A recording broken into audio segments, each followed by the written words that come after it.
Gopichand Padalkar short term खेळलेली व्यक्ती पण लाँग टर्मसाठी राजकारणात सेट झाली. गोपीचंद पडळकर सिने अभिनेते ते राजकारणीही त्यांची जे प्रवास राहिला तो प्रवास असाच नाहीये. त्यांच्या वक्तव्यांपेक्षा त्यांची राजकारणातील एंट्रीही महत्त्वाची ठरते. गोपीचंद पडळकरांना मोठं केलं. मग गोपीचंद पडळकरांना मोठं केलं गेलं होतं कारण ते शरद पवारांवर टीका करत होते, ते पवारांवर तुटून पडत होते, ते अजित पवारांवर तुटून पडत होते. जिथे सुसंस्कृत आणि सुशिक्षित नेतृत्वाला, राजकीय व्यक्तीला एखाद्या व्यक्तीवर खालच्या पातळीवर बोलता येणार नाही, अशा ठिकाणी गोपीचंद पडळकर उपयोगी पडत होते. हेच भाजपाने ओळखलं आणि भाजपाने गोपीचंद पडळकरांना मोठं केलं. धनगर समाजातून एक नेतृत्व आले, धनगर समाजासाठी गोपीचंद पडळकर उभे राहतील, अशी एका प्रकारची चर्चा सुरू झाली. आता धनगर समाजाचा मनोज जरांगे यांच्या बरोबरीचाच आरक्षणासाठी एक मोठा मोर्चा झाला. मग त्या धनगर समाजाच्या मोर्चाला गोपीचंद पडळकरांनी पाठिंबा दिला का? त्या मोर्चामध्ये गोपीचंद पडळकर आले होते का?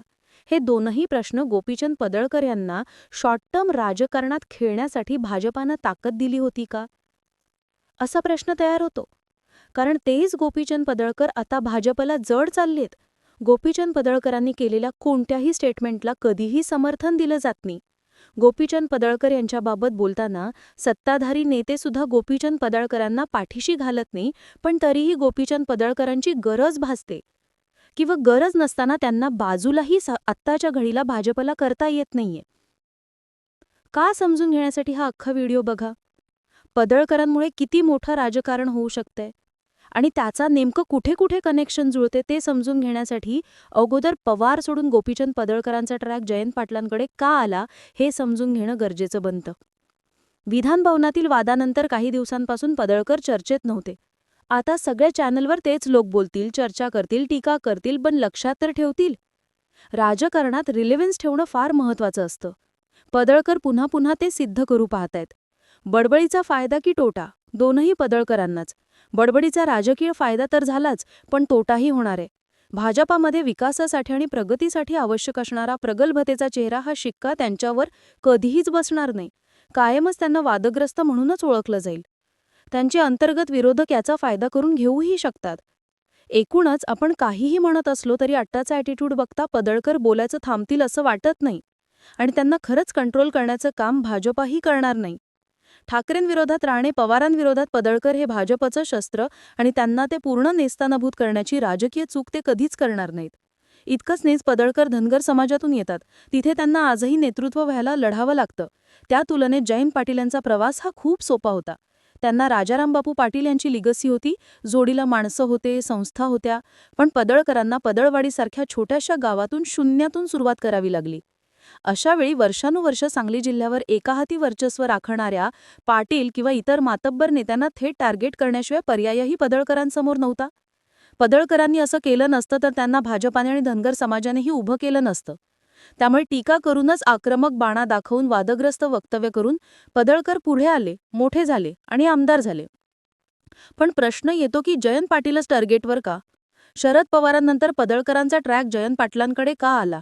या वादाचं नेमकं कारण काय? ते कारण आहे एका इंजिनियरची हत्या किंवा अपघाती मृत्यू. संशय: सांगली जिल्ह्यातील जत पंचायत समितीतील एका कनिष्ठ अभियंत्यानं काहीच दिवसांपूर्वी आत्महत्या केली होती. त्याचा मृतदेह कृष्णा नदीच्या नव्या पुलाजवळ सापडला होता. यामुळे खळबळ उडाली होती. त्यावेळी प्रथमदर्शनी पोलिसांनी आत्महत्या अशी नोंद केली होती.